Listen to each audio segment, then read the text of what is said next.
Good morning, everyone. It is 10 o'clock. Bear with us just a couple minutes. We'll get started here in just a few. See you in just a few minutes.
All right, everybody. Well, good morning, good morning, good morning, and welcome. My name is Mark Ruff.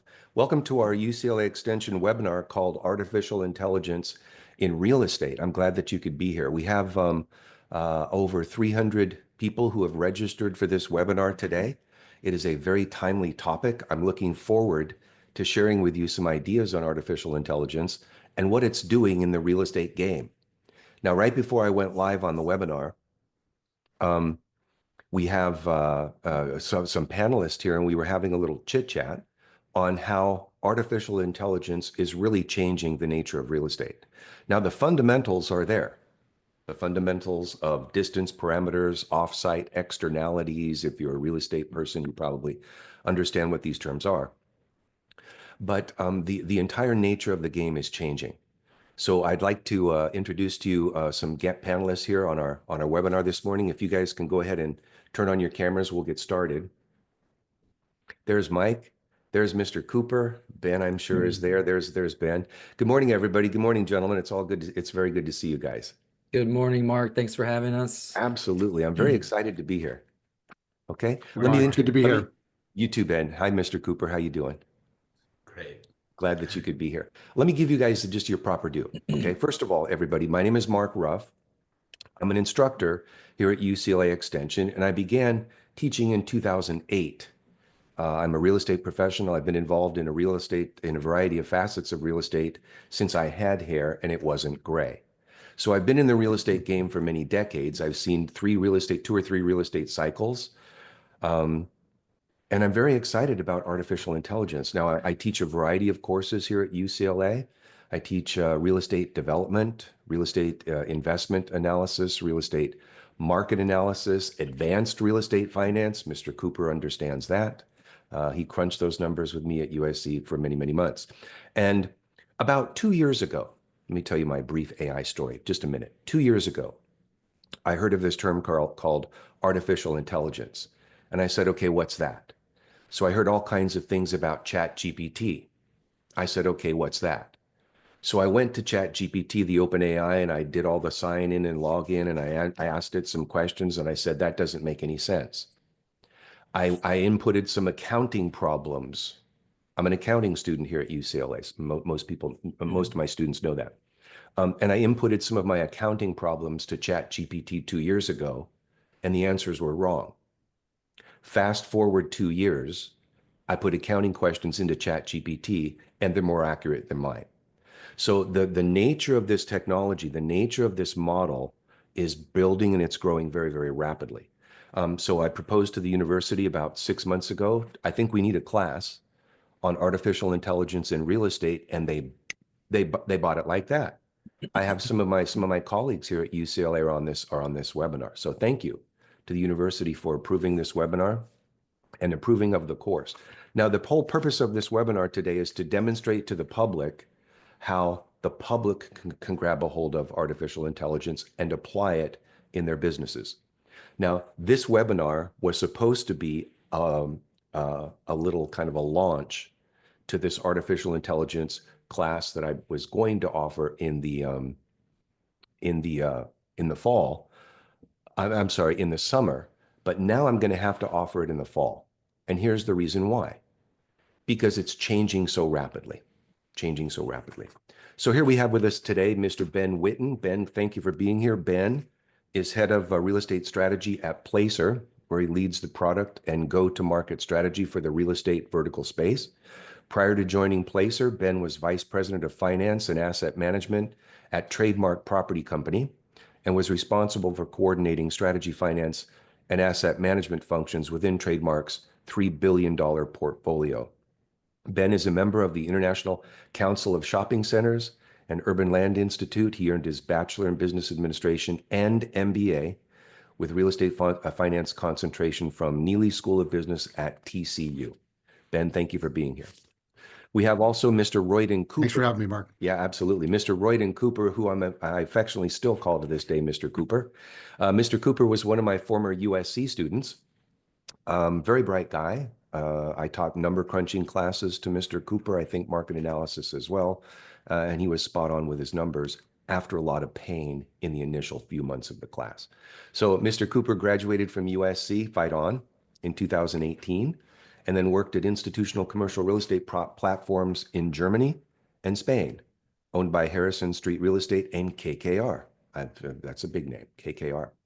He then built a marina company, which was based in, which he raised over $50 million to buy marinas as investments, kind of an interesting niche.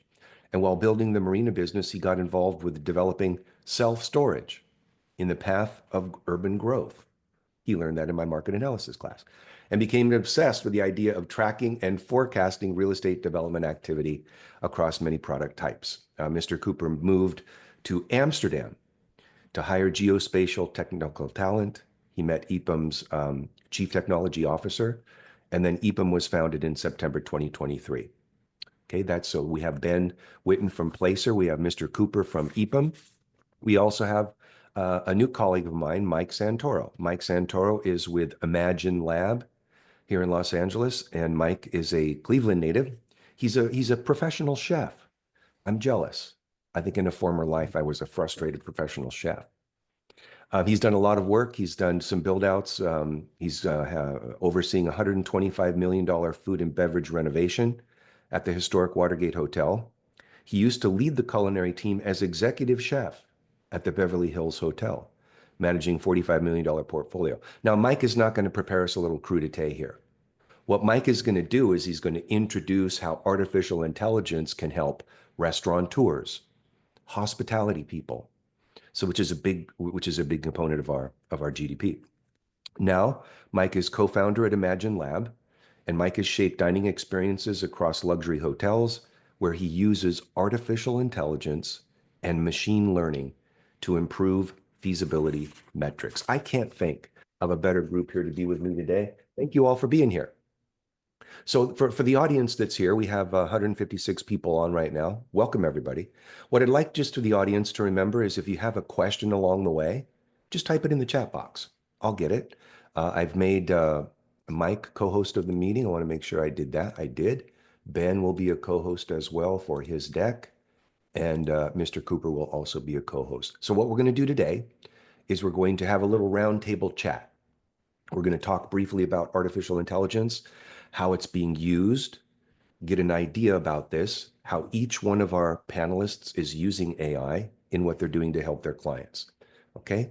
And then after that, we'll have some hands-on demonstrations about what Placer can do, what EPAM can do, and what Imagine LA can do.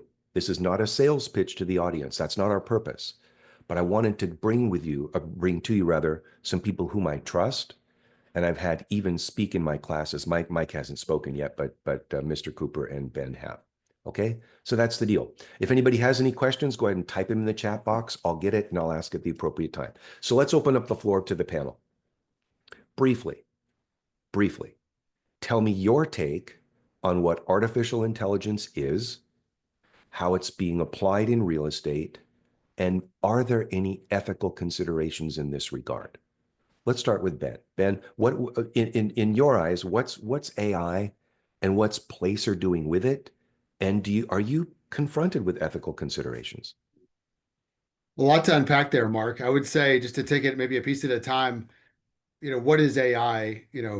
obviously AI stands for artificial intelligence, and the whole goal of AI is to replicate or simulate the intelligence of human beings and complete tasks either on par or in excess of what a human being can compute or comprehend. And I think where AI really stands out is the ability to ingest and process very large quantities of data in a very short time. And so, there's certain areas where you could debate, is AI creative? Is ChatGPT, is it able to create art? Is what ChatGPT creates, can you call it art, right? Um, there was a lot of debate early on about, okay, quantitative tasks will be the first to be automated by AI. Creative tasks will take much longer. And I think a lot of what we've seen is the flip, the inverse of that, where some of the more creative things have actually moved to the front. Um, in a nutshell, I would say AI is trying to, produce and replicate, human insights and human behaviors and automation of tasks at scale. You get into AGI or general intelligence, and that's more so having autonomy around not just completing a task, but what task should I complete? What Mhm. should my strategy be? It's much more holistic and far-reaching and what have you. I do think there are considerations around, what is the best, balance of AI in the hands of humans, obviously using AI for good and the betterment of society. I think like any tool, it has the ability to be a force multiplier that can be Right. used for good or bad. And it's really important that the guardrails are in place, that it's used for good, for the betterment of society. Thanks, Ben. I really appreciate that. Mr. Cooper, do you want to kind of jump in and riff on that? Do you have some ideas? I'm sure you do about what artificial intelligence is, and then what EPAM is doing with it. And are you confronted with any ethical considerations? Yeah, for sure, Mark. So, um, most of the foundation models that everyone's aware of, like ChatGPT or Claude from Anthropic, are effectively these like advanced statistical models that are really good at autocomplete within the proper human context. Like so, within something that humans understand. And for real estate, I think there's like four buckets of where AI is useful. One's data aggregation, two is analysis, three is agentic task. So like completing task on your computer. And then four is forecasting. Machine learning is like it's a subfield of AI. And machines are incredible at finding patterns in big data that humans are not very good at. Yeah. And I think in the past, real estate's always been done in like a very unsophisticated manner, even at the highest levels, like a KKR. There's no real data-driven decisions. If anything, data like demographic data is what's used to make massive investment decisions. It's mostly an industry driven by local relationships and qualitative conversations, if you will. And so, what we do at EPAM is pretty much big data aggregation using large language models. We do analysis and we do forecasting. So we're not involved with agentic tasks yet, but we're focusing on trying to make investment decisions a lot more empirically, especially when it relates to how land values change as a result of urban proximity to urban growth. So commercial real estate planning and construction activity. And we have a publicly available product, which I'll show you guys later, which allows you to track commercial real estate planning activity on the parcel level across the US. Yeah.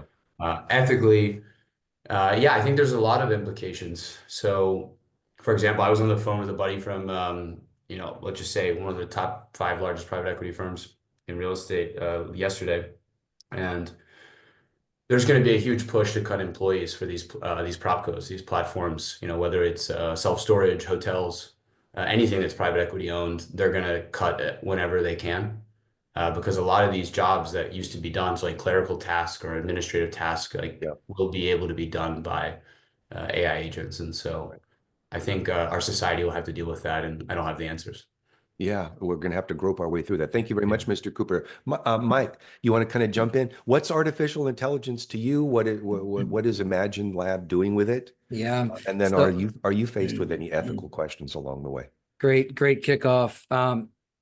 we're focused on my industry, really, the restaurant and hospitality hotel space is focused primarily on consumer spend and who's buying what, where did they buy it, why did they buy it, what did they buy before they bought that, and what did they buy after they bought that, and then how did they pay for their travel to get there. So we want to see every single piece of information that is related to spend, trip taker spend through the POS system, which is massive amounts of data.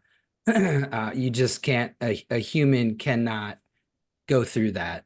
So to Ben's point, being able to crunch that data and provide some metrics and some numbers around that, so we can see it and estimate who is this person behind this spend, what are they interested in, what is their makeup, and then we can, ultimately market to them better and give them more of what they want. It's, basically produce the human algorithm that Facebook has been doing for, 15 years. And in terms of ethical, the ethical kind of snag that we see, there are a lot of replacement aspects to what AI is doing. A lot of people are losing their jobs and they're having to figure out what to do there. In terms of IP, you're seeing a Venn diagram occur there also. unique propositions in creation of food or beverages or even concepts can now be analyzed much better than an anecdotal analyzation from somebody that has 20 years in the industry. AI is digging in deeper and analyzing it better. So there are some ethical concerns as it pertains to IP that we're starting to see. But it's such a new area of topic that there really isn't a lot of understanding yet to it. Great. Thank you very much, Mike. I have a couple of questions from the audience.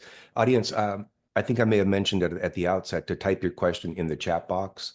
The university has disabled chat for a public webinar. I'm sure you could imagine why. But there should be a question and answer.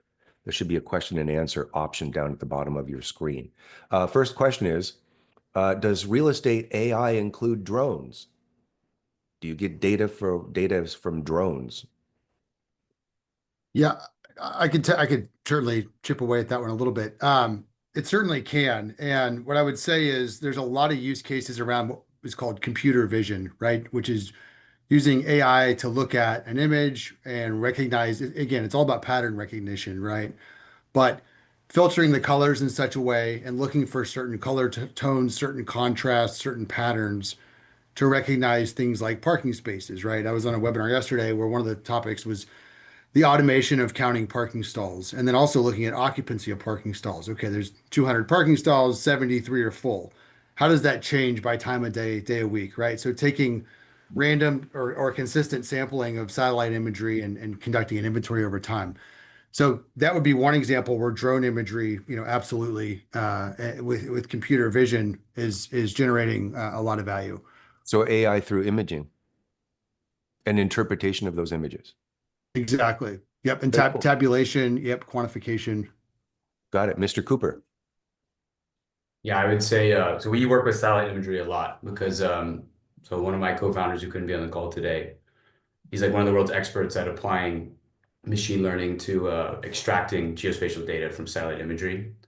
And you can effectively, it's called feature detection. And so pretty much you have these models review satellite imagery, and you can, as Ben said, you can pick out the number of marinas that are in a slip or like that are in slips within a marina, or the amount of cars that are in a parking lot. And the really interesting trend is as the cost to get the space goes down because of SpaceX and effectively the space race that's occurring, the cost of satellite imagery is also decreasing over time. And this is the future of real estate due diligence, in my opinion, is like real-time satellite imagery and feature detection used to be everywhere at once. Because right now you can only get what's called low resolution satellite imagery frequently for very cheap, but it's getting higher and higher resolution, which means you can see more and more frequently. So every week even. And so I think that's one interesting application. For drones specifically,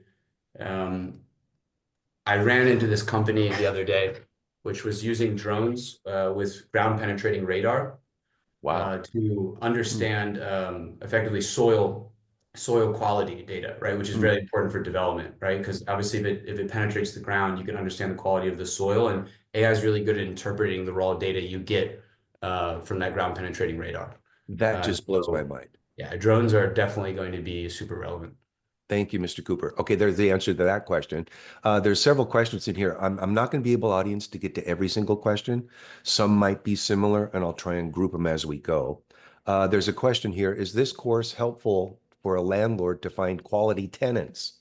My guess on that is no, but I'll ask what our panelists have to say. I can hop in on that one.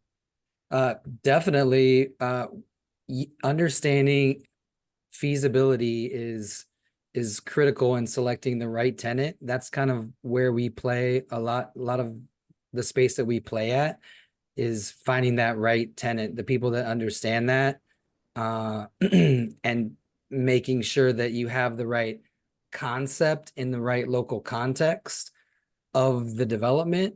If you mismatch that, then the likelihood that you're going to be successful dramatically declines. Mhm. So having AI help you determine who is understanding of that local market demographic is where we see a lot of opportunity for landlords to pick better tenants. Very cool. Very cool. Thanks, Mike. A question here from Stefano in the audience. What about lead generation? I'll take that one really quickly because my background is I was a real estate agent and broker for many, many years. And if I was not generating leads, I was not setting appointments. If I was not setting appointments, I was not closing deals. If I was not closing deals, I was hungry. So can AI help in lead generation? The answer to that question is yes. And here's how it's going to work. The robot is going to start making your phone calls for you in your voice. And the robot's going to ask the person at the other end of the phone questions, and there's going to be a logic tree to this question stem. And if somebody says, yes, I'm interested in doing something, then the robot's going to set you a follow-up date. You're not going to have to make these outbound phone calls much anymore. It's going to be follow-up. How does AI... And real quick, Mark, on the last question about finding tenants, I would just add also, Placer has a solution called void analysis, right? And the whole idea is what's my property? Who are the ideal tenants based on demographic fit, co-tenancy, cannibalization, store spacing, cross shopping, etc. And so from there, we're able to curate a list of recommended tenants. It's built on the fly with a lot of machine learning in the background. And then we also provide context to say, here's the real estate rep or the local broker for that chain, and here's how you get in touch with them. So there's a lot of ways that certainly I think AI and big data are helping to accelerate those decisions. Very cool. How does, this is from Perla, how does AI aid residential real estate investors? Wow, that's a good one. Who It's a wants pretty to broad take question. real estate investors? Mr. Cooper, you want to go for that one? Yeah, it's a pretty broad question, but so you're going to see it shortly when we give our product demo, but one of the most okay, how does residential valuation occur, right? It's typically based on a sales-based approach when you're in the open market, or an income-based approach, right? And so like, what are the relevant sales comps in the area? What is the net operating income? And so if you're talking about like single family housing, look, that has more emotional value attached to it, which is why like Zillow's automated valuation model didn't really work. But if you're talking about like multifamily buildings or you know anything above a fourplex appropriately, yeah, AI can do a lot. So specifically, if you understand what's going on in a market, and this is like the big hairy problem we're working on, and it's going to take us many more years, in my opinion. But if you can understand based on what's going on in the market, so like local planning activity, local construction activity, and local sales activity, how does that impact value, right? Because people bid up properties based on where they expect growth to occur, right? Yep. Not everyone is as disciplined as Professor Ruff, where you might only make an offer based on like NOI over cap rate. Typically, the market acts differently, based on growth expectations. And this is where machine learning can do way better than a human, Perla. Great. Thank you very much for that, gentlemen. Listen, we've reached the half an hour mark. My suggestion, because we don't want to belabor the excitement, my suggestion is that we roll in to perhaps a mini case study and maybe some hands-on demonstration from our panelists on how they individually are using artificial intelligence in their real estate careers and advising others on how they can do the same. So, Ben, I think it's most appropriate that you kick us off here. I think Ben might have an idea clearly of how Placer can help real estate professionals. He probably brought us a little tiny case study just to kind of kick around a little bit. And then Ben's going to give us a hands-on demonstration of how AI can be used in this. Ben, I've made you the co-host of the meeting. Go ahead and share what you need to share, and we'll take questions along the way.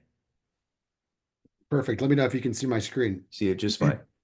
Fantastic. So I'll give a kind of a quick version of who is and what is Placer, what do we do, how do we do it, and why does it matter?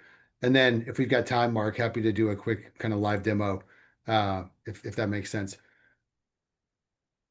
So Placer started in selling publicly to the market in 2018. We are a location intelligence provider, meaning we provide intelligence on any physical location in the United States. And a lot of our core IP is mobile location data, anonymized, cell phone location data. So we're able to, from that data, which is all anonymized, debiased, and extrapolated, we're able to then see, changes and patterns in human behavior, which, by the way, there's a lot of AI that behind the scenes that goes into normalizing, debiasing all of that data.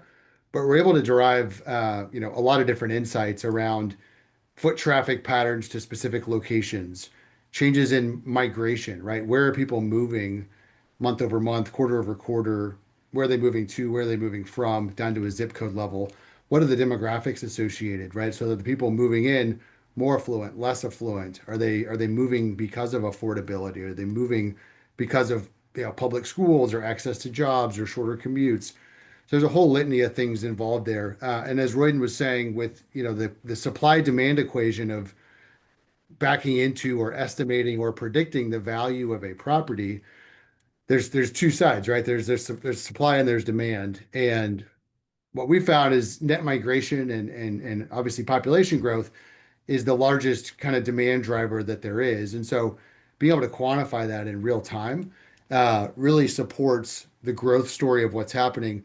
You obviously have to look at the demand side against supply and see what's happening from a permitting perspective, right? If you might have 10,000 people coming into a market, but if you've got 20,000 units or 30,000 units being built, you might have a surplus of housing, which is not going to be good for prices, obviously. So having the right supply demand balance and being able to quantify both sides in real time is really what a lot of our clients, value our data for, and having that real time visibility. Yeah, briefly, Ben, if I can jump in real quick. Audience, for those many people in the audience probably already know this, but one of the biggest factors that creates demand for housing or demand for real estate product is migration, employment, new household formations, net new population growth, births over deaths.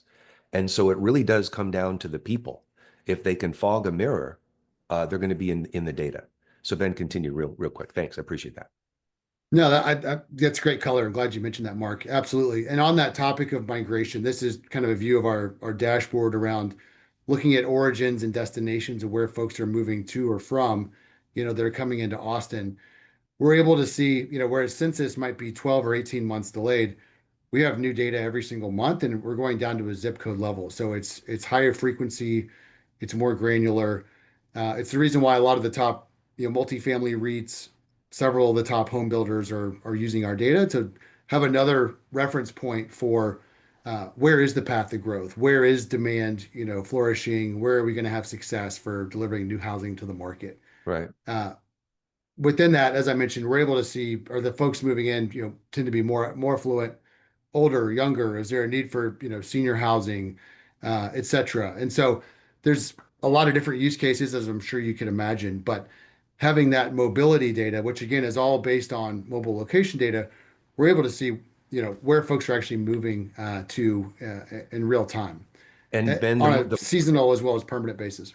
And Ben and Mike and Mr. Cooper, if you want to jump in, fine. Ben, where's the location data derived from? I know we all have these devices called cell phones.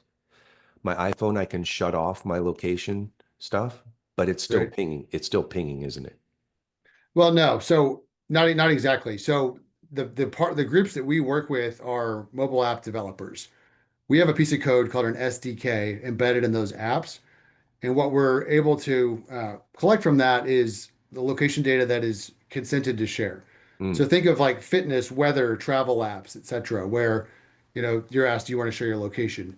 And so it's those sorts of apps where the user has consented and opted in to sharing the data. And all the agreements we have with our partners, it's all, like I said, it's anonymized. It's scrubbed of any personal identifiable information.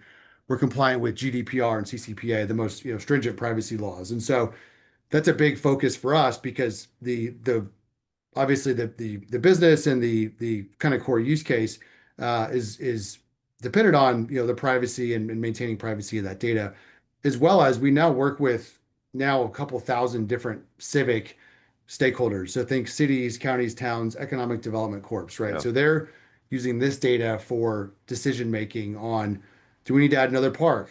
Do we need to is there a need for another regional airport based on right. travel patterns, right? Yeah, There's a whole entire kind of business attraction use case as well got it. that is very common with the civic stakeholders.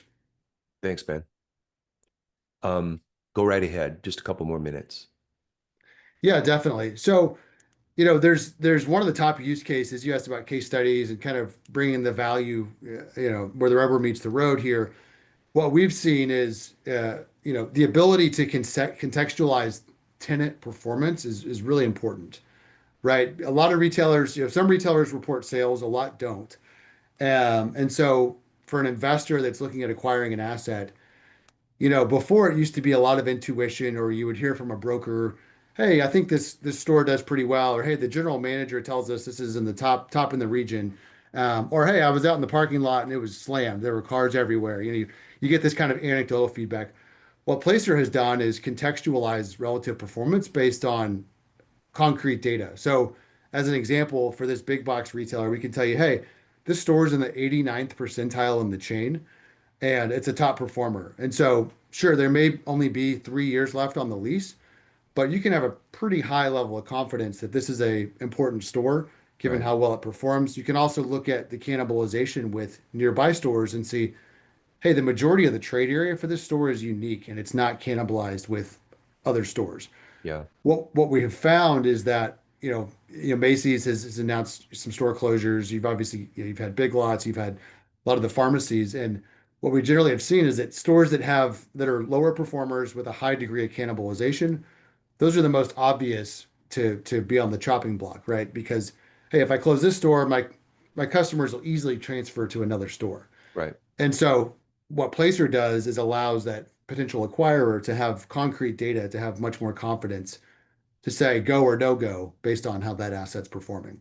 Got it. For those who kind of heard Ben talk about what's called a trade area or a market area, my students know this. A trade area or a market area is the geographic area from which the majority of your customers will come from. There's what's called a primary trade area, where most of your customers will be derived right within the general location of your site. There's the secondary trade area, and there's a tertiary trade area, which is kind of, we don't really focus on the tertiary, but we get some revenue from it because customers come from far away. Thanks, Ben.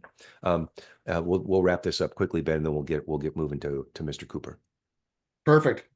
Yep. No, sounds good. And just to what you were saying, Mark, about trade areas, if you can see the map here, Yeah. this is specifically, where are the majority of visits concentrated? Where are they coming from in terms of home location? So when I think about who are my shoppers, where do they reside? What are their demographics or psychographics? How does that compare to my competitor? There's a whole litany of use cases around that, but these amoebas and polygons are all being basically drawn by AI, taking vast amounts of data, again, normalizing it and presenting it in a way that's useful and actionable. Thank you. Real quick on the trade area, see the AI, everybody, you see Ben's map? The robot, I call it the robot. The robot is constructing the trade area. The robot is identifying the geographic locations from which the customers are coming and then draws the trade area. When I present market analysis class, we have a map, and the trade area is delineated by a freeway, by a mountain range, by a railroad track, and a stream. Well, is that really the shape of the trade area? Maybe not.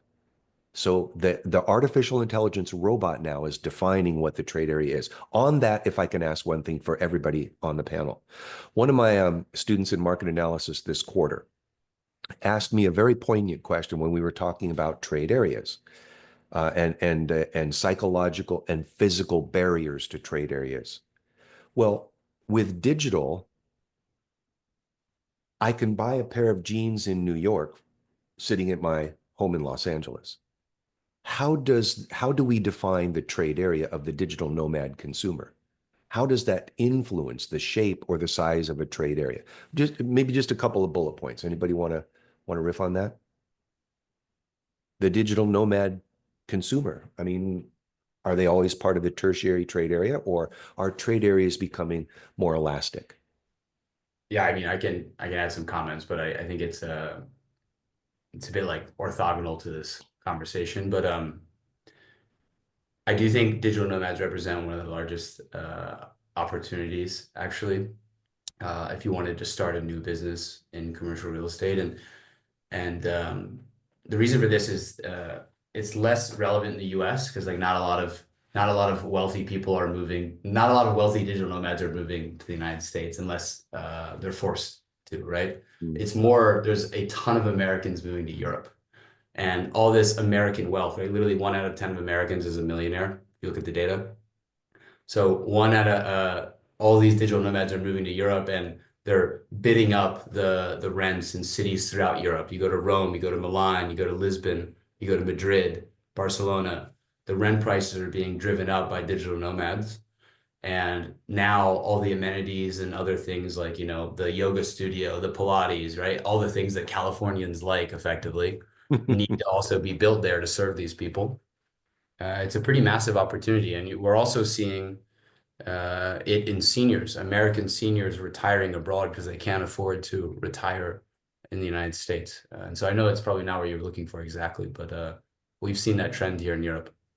Thank you, Mr. Cooper. And I would add to that, you know, what we're seeing, Mark, is kind of the blending of data. So you've got on one hand, big data on the mobile front of, you know, foot traffic and in-store visitation. On the other side, you have credit card data and online spend and you know, physical brick and mortar spend. And with one of our partners, Spatial AI, we've been able to integrate the two and see, okay, for people that are in the, you know, Midas Might cohort, which are classified as, you know, 45 to 54, 200K income plus, you know, there's a whole kind of demographic and psychographic overview. What are their favorite brands based on where are they actually shopping, where are they going in person, where are they spending dollars online, et cetera. So we see, you know, Chopped is their top, you know, restaurant preference. We see, you know, J. Crew, Evereve, Anthropologie are the top retail brands where they happen to be shopping, you know, most frequently. Yeah, yeah. Well, Ben, thank you very much. It is 10:40, so I'm going to ask Ben, do you want to kind of wrap this up for me? And then I'm going to segue to Mr. Cooper, who's going to show us what he's doing with AI.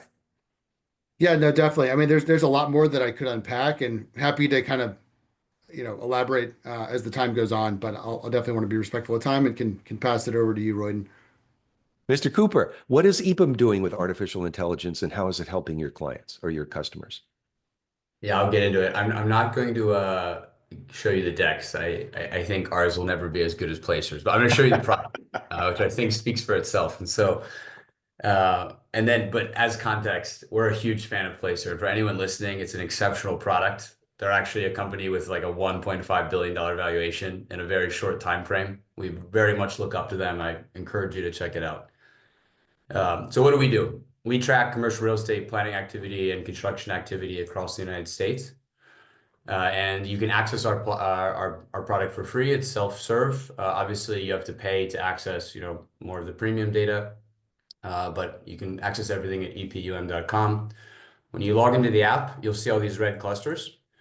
And if you zoom in on any of these red clusters, you'll see all these different colorized parcels. And so this is urban growth. This is commercial real estate planning activity in the city of Nashville from the last few years. And so what does this mean? Well, to get approval or to build any commercial real estate projects in the United States, you need to get approval from your local municipal government. You have to go through what's called the entitlement process.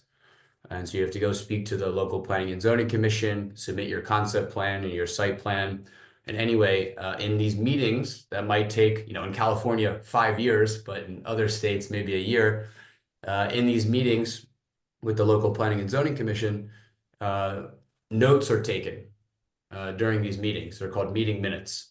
And what we do is we use large language models to read through the notes, which I'm going to show you an example of in a second, extract relevant institutional commercial real estate data, structure it, and then georeference it, which means tie it to a parcel geometry so you can see it on a map and you can do spatial analysis.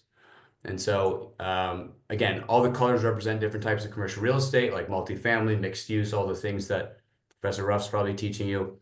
And if you click on any of the parcels, you can see, who is the owner developer, how many units did they get approved from the local municipal government? So 159 units. This is a multifamily building, apartments.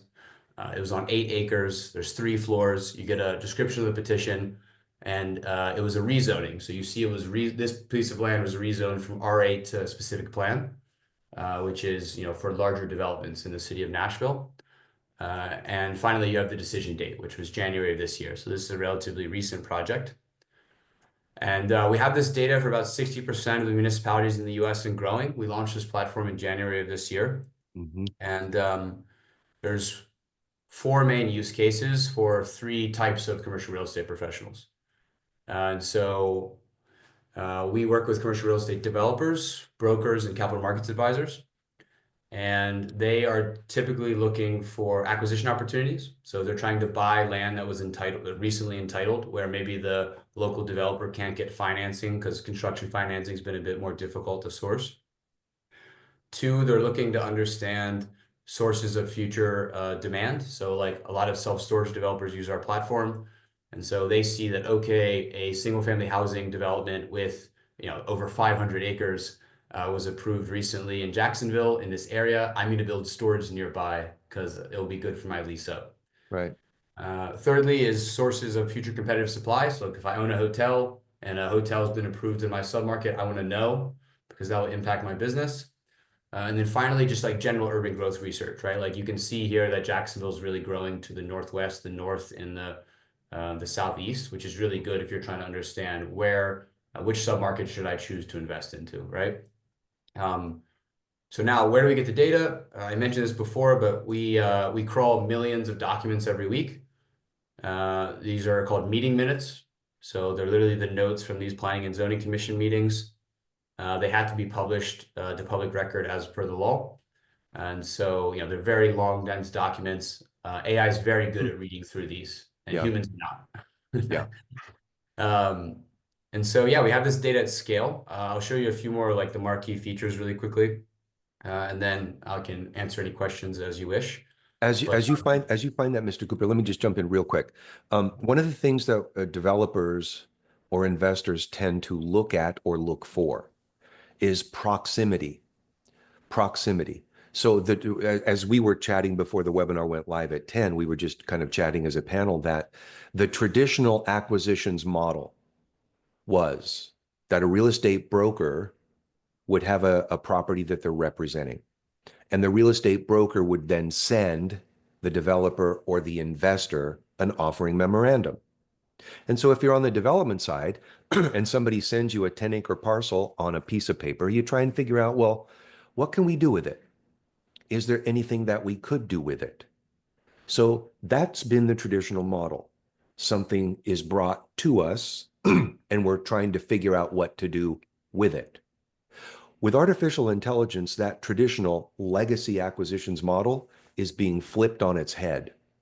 Rather than having something fall into your lap and then try and figure out what to do with it, what AI is doing is this.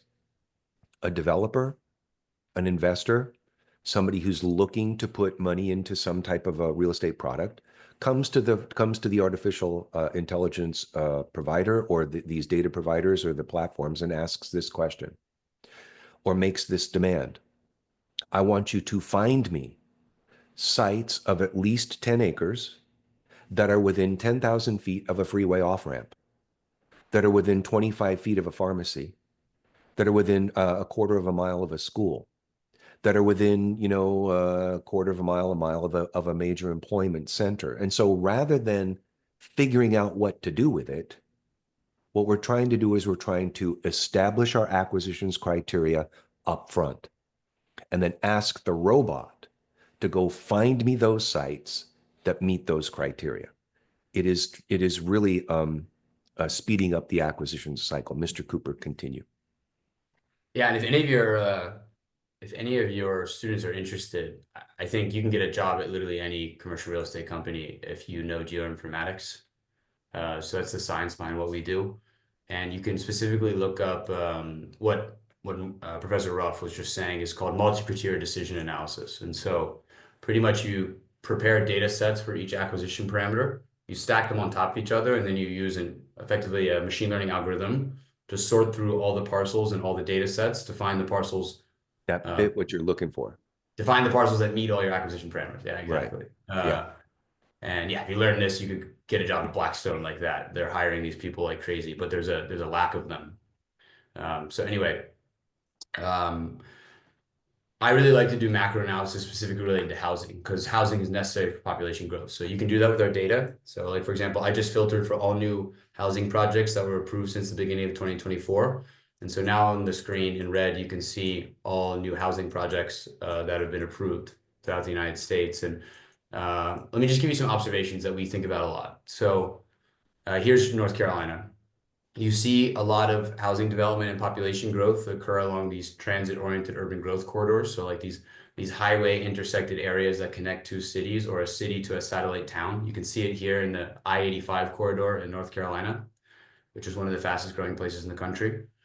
And furthermore, you see typically, and you can make a lot of money this way, which I imagine some of your students want to, but urban growth occurs via momentum. So pretty much there's like catalyst projects, which are large single family housing projects or large master plan communities that, that build in a certain area first, and then they cause development activity to increase in that area in the subsequent years, once that project's approved and under construction. And so, yeah, you can see a lot of these patterns in our data. We have this filtering mechanism, of course. We also have a sub-market analytics feature where you can create these sub-market analytics dashboards to track, to be able to see every project that meets your parameters that was approved in the last 12 months in a defined area anywhere in the country.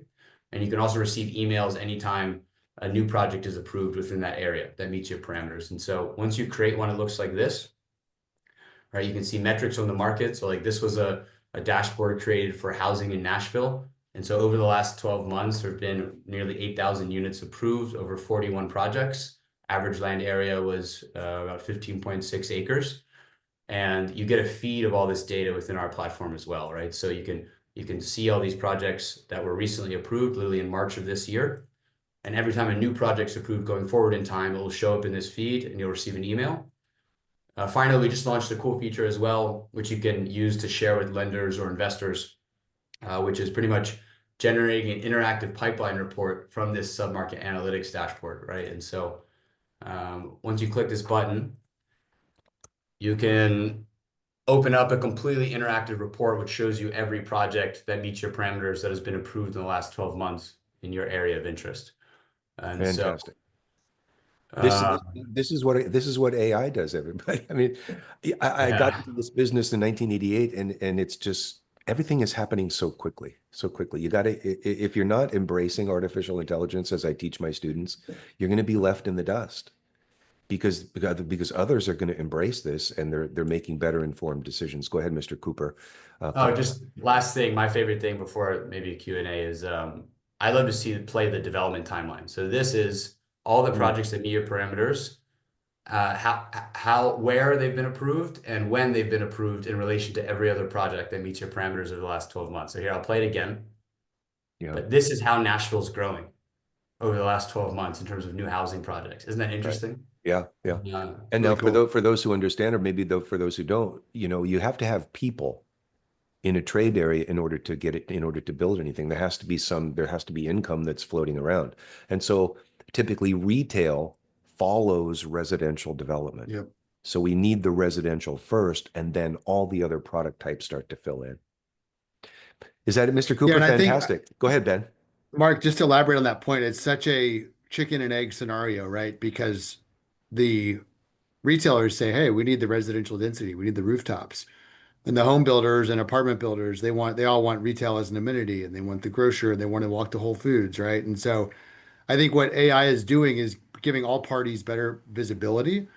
And I see a future where those parties are able to move more in lockstep or in cohesion versus how they have historically, where it's been very much kind of lopsided Yeah. one way or the other. I appreciate that, Ben. And Mike, I'm really kind of interested in what you bring to the table for our audience today, because hospitality, the restaurant business is extraordinarily competitive. And Mike and I were talking this morning that if I wanted to open up a taco stand, well, it would be a good idea to open one where they want to eat tacos, not where they want to have scallops. So Mike is bringing in kind of the restaurateur, the hospitality component to our talk today, and what artificial intelligence is doing there. So Mike, what do you got? What is Imagine Lab doing with AI? And even at a higher level, what's AI doing for the restaurant business? Yeah, thanks, Mark. So can everybody see the screen okay? Yeah, I see it just fine. So I put together a few pages to kind of give an overview of what we do and why we do it. In 2023, our data showed that it was a $1.8 trillion cost to developers, asset managers, landlords, and restaurant owners for the cost of getting placement wrong. So it's a humongous cost. In all of the office surveys we've done and all of the restaurant specific hotel location surveys that we've done, the number 2 most desired amenity behind only safety and security is quality food and beverage on site. So everybody wants a good restaurant. Everybody wants the community hub. Everybody wants that engagement at the office, in their census area, in their target market area. However, 75% of them fail within 4 years. Why? Why do you have a great concept, a great chef, but it fails in the target market? This is what we wanted to understand. We wanted to save money and add value this way. Our focus is on increasing leasing, increasing occupancy, and increasing portfolio value. So the number 1 reason we found was location feasibility, the right concept in the right real estate. And the cost of getting that wrong is $500 a foot to the landlord on average. So we're pulling in AI, as I spoke about earlier, we're pulling in AI to sift through mass amounts of POS swipes, pulling information from fintech portals, over 350 data points, cellular, Wi-Fi, search engine, tapestry segmentation, everything available to understand who's buying what and why. After we can sort through all of that data, we're going to understand who exactly this person is within this target market, and then know if we have the right concept to match that. Right. So unmet demand is something that we talk about a lot. We focus a lot on.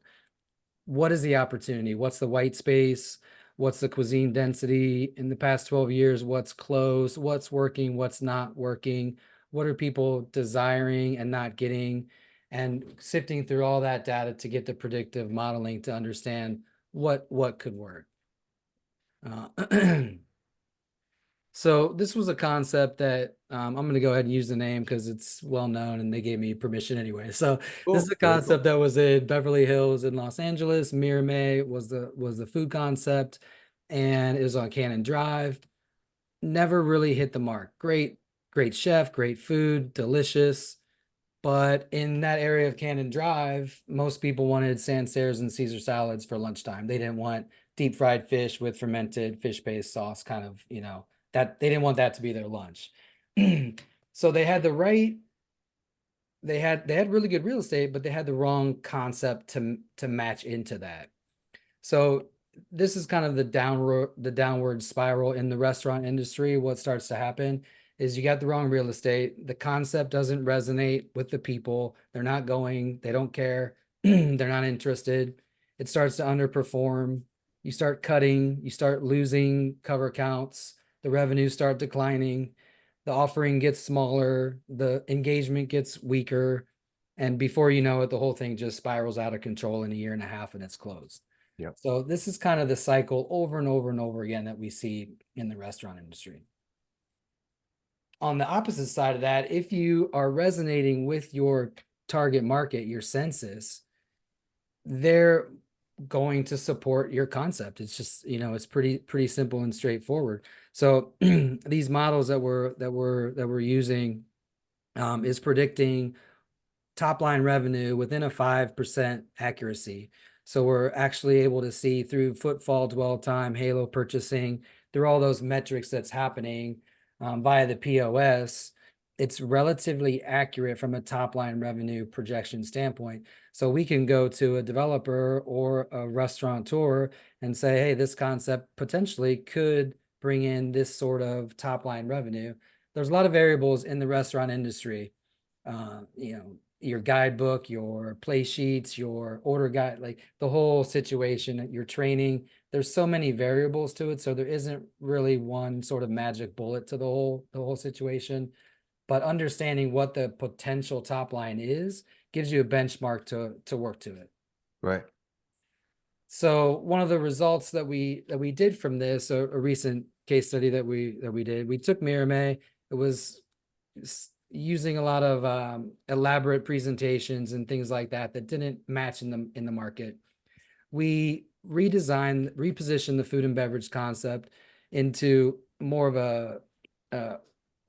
a taco based sort of concept. People want tacos in LA. They don't want deep fried Huachinango, right? So we wanted to give people more what they wanted from our data. We saw they want tacos, they want tequila. Tequila is the #1 selling spirit in SoCal by 3x to the next closest. So it's really hot, a really hot product. We see it all the time. So we want to give more of that to people. So we repositioned the product. We found new real estate in Los Feliz. We used our models to predict top line revenue and feasibility. We placed them in there, negotiated the lease, and now they're number 46 best bars in the USA. They're on their 3rd location. We're now getting ready to put them into an office park in Santa Monica.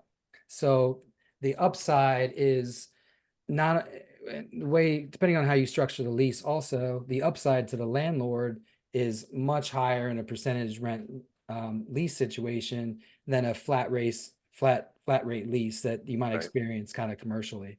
Right. So working both sides of that to get the landlord and the operator together to incentivize each other is kind of the best case scenario that helps these case studies along.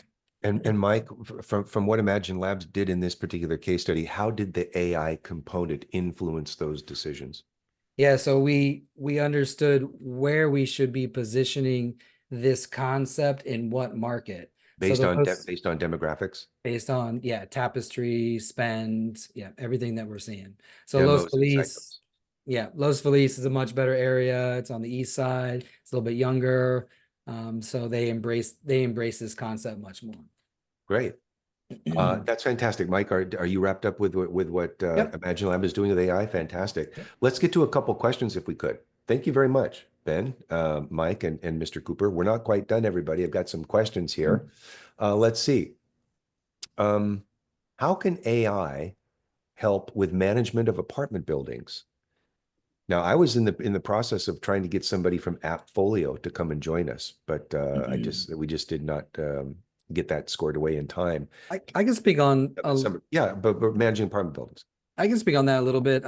We're not exactly doing it, but what I've seen that was pretty interesting was a few years ago, Heinz incorporated Danny Meyer's group to train their asset managers and their building staff on hospitality and how to engage with guests and people.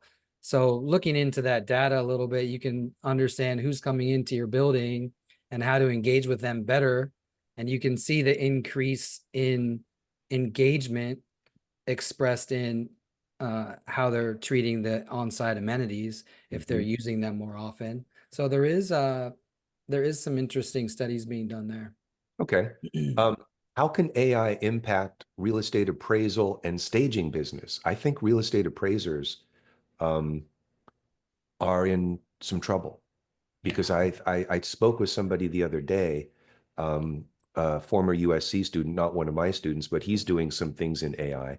And what they're doing is they're really, the model that they have is going to eliminate a lot of appraisal business because apparently 80% of the data that's needed for an appraisal is readily available. So I'm kind of interested about that. Impact on real estate appraisal and any ideas in that regard? Well, we actually dove pretty deeply into this when we were at the beginning of EPUM. It was a side quest, if you will. The issue is yeah, so the vast majority of the work for producing appraisal can be generated by a large language model, especially now that the context windows are larger. Like literally a college student could design a prompt that could do this pretty well. Also, most appraisers effectively copy and paste a template. We learned that by literally going to a few appraisers' offices. The hard part is you have to, under USPAP regulations, which are the appraiser rules, you have to source sales comps yourself and lease comps yourself.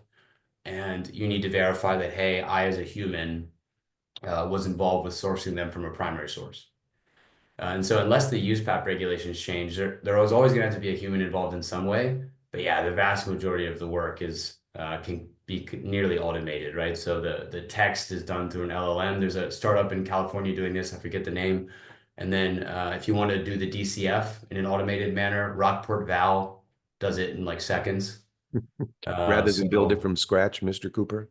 Yeah, you don't need to build it from scratch. Definitely not. And so, yeah, I would say appraisers are in trouble, but they're going to fight, right? And, you know, this is where government capture and laws get in the way of technical progress, if you will.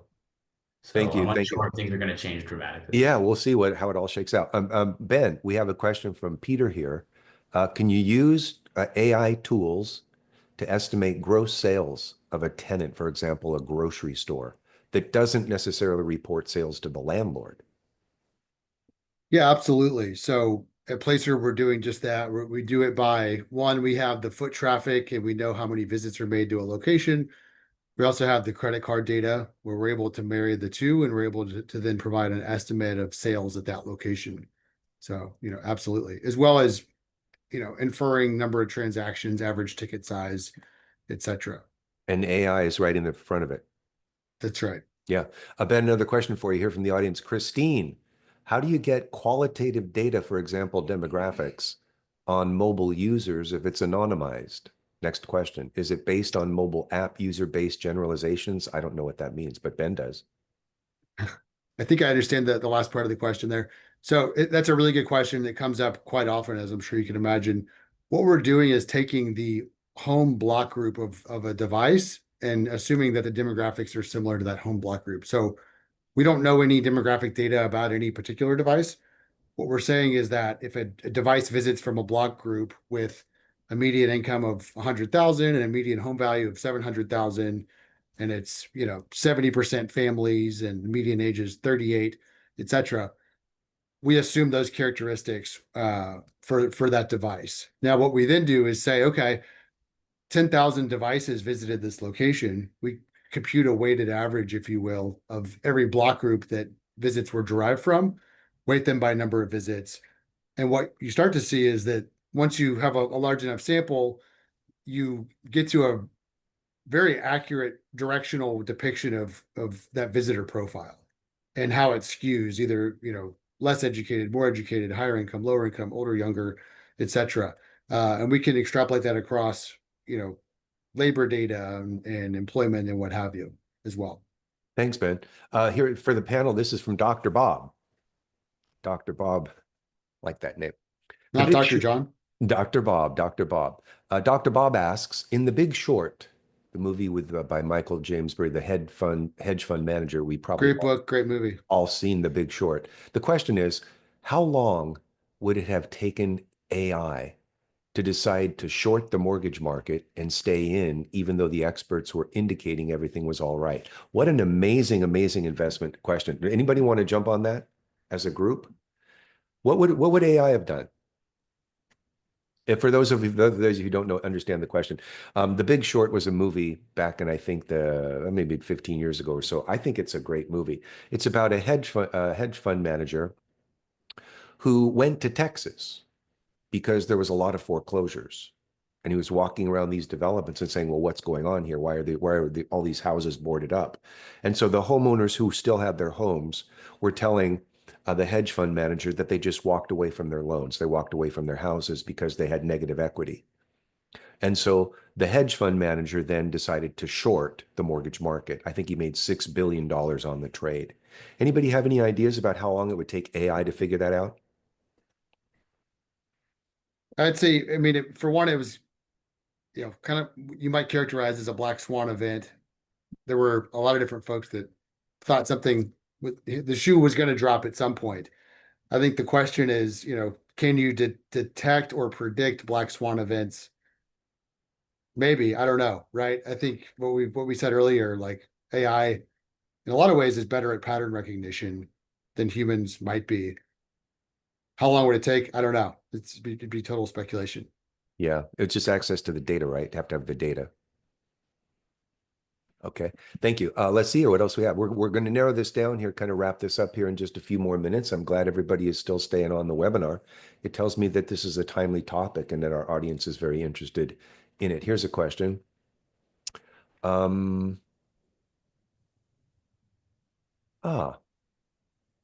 Mike uses efficient marketing tactics to aid real estate ventures, but what AI platforms does Mike use to learn the behaviors of certain target market areas?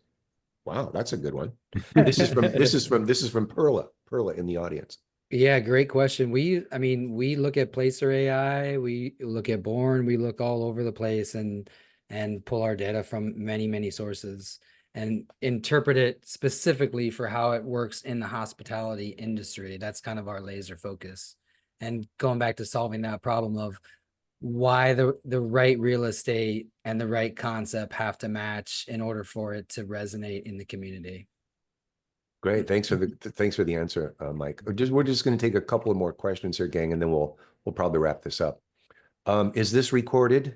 Yes, the webinar is recorded. All attendees will receive a link, but I think the link is only going to be good for 30 days. I think the link will expire after that point. Let's see here. Question. Oh, there it is. I teach real estate appraisal and real estate land and economics at UCLA Extension. That's Dr. Bob. Nice, glad you're here, fellow colleague. Let's see here. We'll cut a couple more questions. For someone with experience with commercial real estate valuation, seeking to transition to an AI-related field, what would be a good first step? Do I go to school? Do I go to boot camps? Do I talk to Mr. Cooper and Mike and Ben? What do I need to do to kind of fumble into this thing called AI? Where do you live? Does he live in LA or she live in LA? Unknown. Let's see, John, if you want to let me know where you live there, what city? It's not Los not Angeles, LA. Okay, LA. So I 100% would recommend you learn urban spatial science, or we call it geoinformatics, but it's also called geospatial data science. There's a bunch of words for it. It's pretty much to allow you to do the analysis to aggregate geospatial data sets and then figure out which parcels you should buy across the country. It's a big thing in Europe. It's just starting in the US at the biggest firms like Hines and Blackstone. They're trying to hire people. They can't find people. I was literally on the phone with some Blackstone MDs last week. Like, they can't find anyone that's doing this work. Meanwhile, in Europe, there's like an army of these people that do this. And so that's been an opportunity for us. But I'm telling you, like, if I could go back to USC, I would have done probably a minor in real estate development, right? Because the math is so easy, right? But like what you really want to learn is like the actual quantitative ability to do the geospatial data science. And you can get first. That comes first before the development is even proposed. You got to find the site. Yeah, exactly. And it's just the best way to find the site. I can actually show an example if you want of like what this looks like. Take a couple minutes. All right, so I have a personal commercial real estate investment company as well, and so I'll just show you guys like how this looks. One second. And if while Mr. Cooper is looking for that, everybody in the audience, just remember that this webinar, the entire focus of the webinar, of course, is artificial intelligence in real estate. We have proposed a new class to UCLA, which is approved of this class called Artificial Intelligence in Real Estate. We're tentatively launching it in the fall. So if any of you are interested and have gotten value from Ben's presentation of AI and Mike's and Mr. Cooper's, you might want to consider maybe checking out the Artificial Intelligence in Real Estate class. We're likely going to launch it in the fall if I can get my act together and build the course out. All right, so just keep your eye on that. Go ahead, Mr. Cooper. All right, just really quickly. So this is like what multi-criteria decision analysis looks like if you're good at it. So like my co-founder is really, really good at it, and he does it for some of our customers as well as for me. And so all the red on the screen are all the parcels that are zoned by right or via special exception for self-storage and meet a bunch of other acquisition criteria, related to median household income, population density, proximity to roads, proximity to supermarkets, et cetera. And so, if you zoom in on any of them, purple is vacant land, red is non-vacant land. And pretty much what you can do is for your employer, which makes you super employable, you can identify literally every piece of land in the country that meets their acquisition parameters. So, and then you can rank order them. We call it attractiveness score, but you can rank order them by adherence to your employer's acquisition parameters. Yep. And so then you can focus on the top 500 of the 2,000 parcels that meet your parameters in the 7 states where they're looking, right? And so, we prepared zoning data sets, demographic data sets, like competitive supplies, like where are existing self-storage facilities, how large are they? A lot of this data you can aggregate, it's publicly available, but the ability to put it together and then visualize it on a map is the future of real estate, right? Yeah. So if you can do it, which it's actually not that hard, you could probably figure out how to do it in a year. I think you can get a job anywhere, in my opinion. Yeah, I appreciate that, Mr. Cooper. Let me just share with our audience just for a second here, just a little bit of info on the fall course. The university wanted me to give you guys a 30-second spot, a 30-second commercial. So artificial intelligence in real estate, we're likely going to launch the course in the fall. These are our guests today, Mr. Ben Witten from Placer.ai, Mr. Roy Cooper from EPAM, and Mr. Mike Santoro from Imagine Lab. I'm hopeful that the course will be launched in the fall.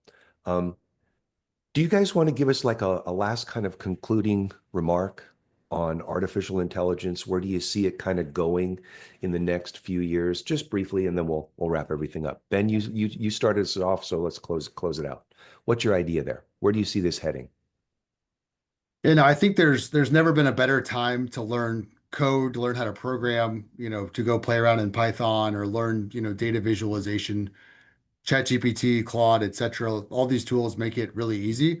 And so I would just encourage experimentation, right? You have an idea, you want to go test it out and start building. Like there's a lot of free tools out there just to start kind of iterating and testing ideas and learning how they work. I think all of those will be really important. Just at a macro level, kind of how these things work and fit together.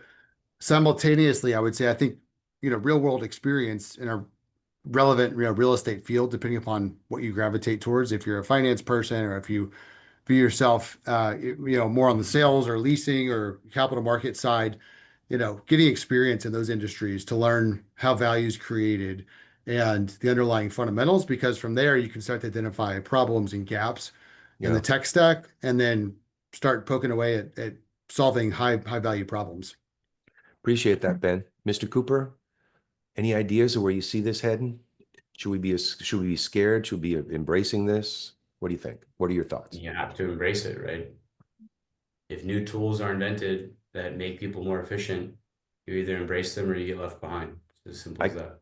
I completely agree. Thanks, Mr. Cooper. Mike, any thoughts on this? Any last minute thoughts? Yeah, I mean, just heading from what you guys do. Just to add to that, I saw a lot of questions in the Q&A, which was great to see the activity there. But a lot of questions were based around, hey, I'm an agent. Is my job going to be replaced? The answer is you have to embrace it. I think everybody needs to embrace it in every aspect of their life. My son's 13 years old and he can navigate his way through just about anything at this point. It's an information age, information technology is available. Not utilizing that and using that leverage would be kind of a miss. So I encourage the use of it. And we encourage the use and the embracing of AI, or as I suggest to my students, you will be left in the dust. Yep. Well, listen, everybody, it's that bewitching hour, 11:15. I'm very hopeful that you all in the audience have appreciated what we presented to you today. Artificial intelligence in real estate, what is it? How is it being applied? It's being applied in amazing ways in real estate. Our guests today have been Ben Witten with Placer.ai, Mr. Royden Cooper with EPAM, and Mr. Mike Santoro with Imagine Labs. I'm very grateful to all three of you for spending an hour with me, and I'm very hopeful that everybody has learned from this. There's no possible way, audience, that we could have gotten to all of the questions, but I'm hopeful that you've learned a lot. Stay tuned. We might have another one of these in the summer, and then keep in touch with the UCLA Extension website, uclaextension.edu, and search for artificial intelligence in real estate. I'll hopefully launch it in the fall. To Ben, to Mr. Cooper, and to Mike, my deepest thanks. I'll keep in touch with you because I'm going to be picking your brains moving forward. Thank you very much, everybody. Take care. Bye-bye. Thank you so much. Thanks, Thank Ben. you, Mark. This This was fun. Thanks, Mike. Take care. Take care.